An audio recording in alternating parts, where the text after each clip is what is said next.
अब देखो, हल्क की अच्छी मूवीज आना इम्पॉसिबल है, मतलब कि सोलो अच्छी मूवीज आना इम्पॉसिबल है। मेरी इन सब बातों का ठोस रीजन भी है जिनके बारे में मैं आगे डिस्कस करूंगा, मगर उससे पहले हेलो एवरीवन, मैं हूं पीजे और आप देख रहे हैं पीजे एक्सप्लेन। अब देखो, मैं आपका कोई ज्यादा टाइम नहीं लूंगा, सीधे मुद्दे की बात करते हैं बिना किसी का पक्ष लिए। तो सबसे पहले ही हम बात कर लेते हैं अपने इकोनॉमिक्स की। जब पास्ट के 2000s में 2003 और 2008 में हल्क की 2 सोलो मूवीज आई थी तो उनका ट्रैक रिकॉर्ड कुछ अच्छा नहीं रहा। जैसे कि हल्क की इमेज है, उसके कंपैरिजन में उन दोनों मूवीज ने बॉक्स ऑफिस पे कुछ खास कमाल नहीं दिखा पाया। दोनों ही मूवीज अपने तौर से मॉडरेटली ही सक्सेसफुल कंसिडर की जाती हैं। तो ये भी बात डिपेंड करती है कि कौन आदमी फिर से इन पे भरोसा कर पाएगा जब इनके पिछले ही रिजल्ट्स अच्छे नहीं रहे हैं। मगर ये सारी बातें तब ध्यान देनी चाहिए कि ये सारा जो हमें डेटा मिला है ये एमसीयू के पहले का है। हल्क की इमेज चाहे पहले जैसी भी हो, बट आज वो कुछ और ही है। मे भी हो सकता है कि डिज्नी की मार्केटिंग टीम इसे फिर से $1 बिलियन मूवी तक पहुंचा दे, बट बात अब सिर्फ यहाँ पे डिज्नी की नहीं आती है। एमसीयू श्योरली अब इस पोजीशन पे है कि अब वो चाहे कुछ भी एमसीयू का स्टैंप मार के ले आए, लोग देखेंगे। लोगों का छोड़ो, मैं चुतिया खुद देखूंगा। अब इस बात के साथ एक बहुत ही इंपॉर्टेंट पॉइंट आता है राइट्स का।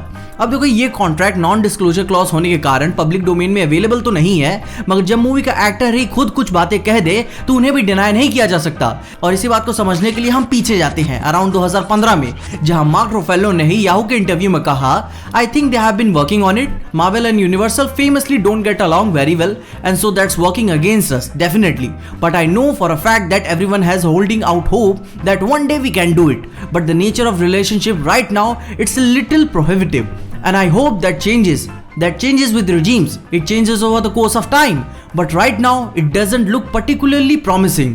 अब देखो, 2015 के आसपास कुछ ना उम्मीदें होने के बावजूद भी कुछ उम्मीदें थी कि शायद बात बन जाए, मगर बनी नहीं। उन्होंने ये भी कहा था कि समय के साथ साथ चेंजेस आते हैं तो इन डिस्टेंट फ्यूचर हो सकता है, बट अभी कुछ प्रॉमिसिंग नहीं कहा जा सकता। अब यहाँ उनकी बात भी सही है कि किसको पता था कि फॉक्स अपने आप को बेच देगा। सारे बड़े बड़े मूवी फ्रेंचाइजेस और सुपर हीरो कैरेक्टर्स के कैरेक्टर राइट्स, प्रोडक्शन राइट्स और डिस्ट्रीब्यूशन राइट्स वापस मार्वल को चले जाएंगे। वक्त का किसी को पता नहीं कब पलट जाए, मगर यहाँ हर किसी की किस्मत फॉक्स की तरह मजबूर नहीं होती गुरु। सोनी जैसी $multi-billion कंपनी अपनी इतनी प्रीशियस स्पाइडरमैन एसेट को क्यों बेचेगा जो उन्हें हर साल $multi-million में कमा के दे रहा है। खैर, इनकी बात अभी छोड़ देते हैं। सोनी के बारे में तो सब जानते हैं कि वो बहुत बड़ी कंपनी है, मगर यहाँ यूनिवर्सल स्टूडियोज के बारे में बहुत कम लोग जानते हैं कि इसका बाप कौन है। तो अब देखो, कहानी कहां से शुरू होती है।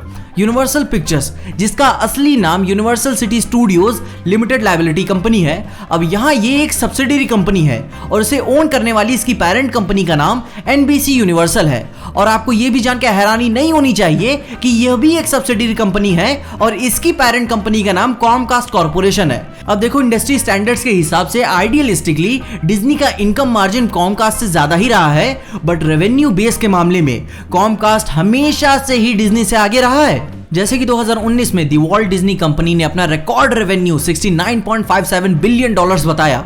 ये इनका 2019 का रिकॉर्ड रेवेन्यू था। अब ठीक उसी की उल्टी जगह 2019 में कॉमकास्ट कॉर्पोरेशन का रेवेन्यू $108.948 बिलियन रहा और इनका ये कोई रिकॉर्ड रेवेन्यू नहीं है। अब देखो, मैं यहाँ किसी का पक्ष नहीं ले रहा हूँ, बट फॉक्स स्टूडियोज अपने 2018 के $30.4 बिलियन रेवेन्यू बेस पाने के बाद भी स्ट्रगल कर रहा था। अब देखो, उन्हें अपने आप को सेल करने का चाहे जो भी रीजन हो, उन्हें रिजल्ट्स नहीं मिल रहे थे, उनसे मैनेज नहीं हो पा रहा था, या फिर उन्हें अपने न्यूज नेटवर्क पे ज्यादा फोकस करना था, चाहे जो भी रीजन हो। मगर यूनिवर्सल स्टूडियोज के मामले में बात बिल्कुल ही बदल जाती है। उसे कायदे से देखे तो वो एक बहुत बड़ी कंपनी है। It doesn't feel like he struggling at all from any side. अब एक बात ये भी आती है कि बैक इन द डेज 2017 के D23 एक्सपो में मार्क रुफेलो साहब ने फिर से हल्क की सोलो मूवीज के ऊपर एक स्टेटमेंट दिया, वो भी इस बार यूनिवर्सल स्टूडियोज पे सरकाज़म मार के। उन्होंने कहा, I just want to make one thing perfectly clear today that a standalone Hulk movie will never happen because Universal has rights to standalone movies and for some reason they don't know how to play well with Marvel and they don't want to make money. But I feel like I have 2 or 3 years before I am too old to play Hulk. अब देखो भाई, 2017 में ही Ruffalo साहब ने कह दिया था कि बस मेरे पास 2-3 साल ही बचे हैं जब तक मैं हल्क प्ले कर पाऊंगा, और एंड गेम के बाद तो मामला ठंडा ही पड़ चुका है, बट शी हल्क के सीरीज तक। अब देखो, honestly no one can give you 100% surety that how the contract has been made, मगर फोर्ब्स के कुछ रिपोर्ट्स के हिसाब से ये अंदाजा लगाया जा सकता है कि मार्वल के पास हल्क के कैरेक्टर राइट्स आ चुके हैं, मगर क्या वो उसके डिस्ट्रीब्यूशन राइट्स हैं पता नहीं। और ऊपर से ये भी बात मेंशन है कि यूनिवर्सल के पास फर्स्ट रिफ्यूजल पावर है, वो पहले ही किसी भी पिच को मना कर सकता है, तो कोई सेकंड ऑप्शन का रास्ता ही नहीं बचता किसी के पास। तो भाई कोई भी उसमें पैसा क्यों लगाएगा दूसरे को कमाने के लिए। बट मार्वल के पास अब भी पावर है कि वो हल्क की सोलो मूवीज को छोड़ के उसके क्रॉसओवर्स डेफिनेटली निकाल सकता है, जैसे कि एवेंजर्स के साथ आ चुके हैं, थॉर के साथ आ चुके हैं, और ऐसे ही बाकी किसी कैरेक्टर के साथ ला सकता है, अनटिल अनलेस जब तक वो हल्क की सोलो मूवीज ना हो। अब देखो जैसी भी हल्क की हाल फिलहाल की जैसी भी न्यूज 2020 में चल रही है, यूनिवर्सल हल्क को लेकर ज्यादा कुछ सीरियस तो कर नहीं रहा है। स्पाइडरमैन की तरह सोनी को भी राइट्स में भी बहुत ज्यादा पैसे कमा के नहीं दे रहा है। तो हमारे खुफिया सूत्रों के हिसाब से हमें हाल फिलहाल में ही पता चला है कि कैरेक्टर राइट्स वापस आ चुके हैं मार्वल के पास। अब देखो यहाँ कोई ऑफिशियल क्लैरिफिकेशन नहीं दिया गया है कि ये ऑफिशियल कैरेक्टर राइट्स आए हैं या फिर डिस्ट्रीब्यूशन राइट्स, बट 2020 के ही मार्क रुफेलो साहब के वैरायटी इंटरव्यू देख के ही एक उम्मीद बन रही है कि possibly there is a certain amount of chance कि हल्क की सोलो मूवीज हमें देखने को मिले। उन्होंने कहा, there is an idea that I think could be really interesting, we have never really followed him into his life, he's always kind of on the side, he's like the Rosencrantz and Guildenstern of Avengers, it had been interesting to fill all the blanks about what happened to him between all these movies। अब देखो इन्होंने इतना सब कुछ तो कह दिया मगर कितना कुछ हो पाएगा पता नहीं। मन में एक शंका है, क्योंकि अगर आप हल्क की स्टोरी लाइन को दिखा रहे हो बैनर पे ज्यादा फोकस करके, तो इसकी कहानी कहीं ना कहीं स्प्लिट पर्सनैलिटी के आसपास घूमती है, और इसका सबसे बेस्ट एग्जांपल अपनी एम नाइट श्यामलन की 2016 की स्प्लिट मूवी है। खैर उसमें तो 2 दर्जन भर के पर्सनैलिटीज थी, मगर उस मूवी को देख के यह बात रियलाइज होती है कि डिसोसिएटिव आइडेंटिटी डिसऑर्डर मूवीज में स्ट्रॉन्ग एक्टिंग की जरूरत पड़ती है।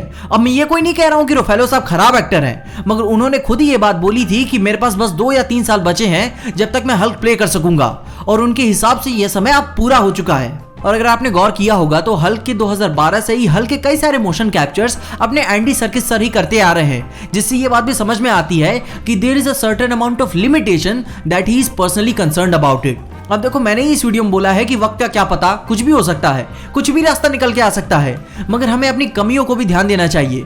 पास की दोनों हल्क मूवीज अच्छा परफॉर्म नहीं करी, जितना पैसा कमाना चाहिए था उतना भी नहीं कमाया, बहुत ज्यादा डिले होने के कारण एक्टर्स अपनी काबिलियत पर शक करने लगे हैं, और हल्क हमेशा मूवीज में as a moment of surprise ही रहा है कि अब भाई ये आ गया अब तो फाड़ डालेगा, और ये सरप्राइज इसकी सोलो मूवीज में नहीं रह पाएंगी मे बी। और फिर भी अगर मूवीज आ गई तो क्या वो अच्छी रहेंगी या फिर नहीं, क्योंकि हल्क की मूवी ज्यादातर उसकी इनर बैटल पे ही फोकस करती हैं, क्योंकि पूरे 2 घंटे की मूवी में बस हल्क स्मैश तो नहीं दिखा पाओगे। इसके बाद मल्टीपल पर्सनैलिटीज होने के नाते स्ट्रॉन्ग एक्टिंग नेसेसिटी तो नहीं है मगर जरूरी है। अब देखो शी हल्क आने के बाद कुछ उम्मीदें तो बन जाती है, मगर वो तो भविष्य ही बताएगा। मगर आपको क्या लगता है, हल्क की अच्छी सोलो मूवीज हमें देखने को मिल पाएंगी कि नहीं, क्योंकि वो तो पिक्चर रिलीज होने के बाद ही आदमी बता सकता है। कमेंट्स में अपने ओपिनियन और राय बताना मत भूलिएगा, और अगर आपको इस वीडियो में देख के कुछ भी अच्छा लगा, खुशी या मजा आया तो लाइक मार दो इस वीडियो को। इस चैनल पे कहीं से भी नए आ गए हो तो सब्सक्राइब तो मार देना इस चैनल को, और अगर आपको वीडियो ज्यादा ही अच्छी लग गई तो अपने दोस्तों शेयर कर देना। मेरे इंस्टाग्राम और ट्विटर हैंडल्स आपको नीचे डिस्क्रिप्शन में मिल जाएंगे, और देखते रहिए पीजे एक्सप्लेन।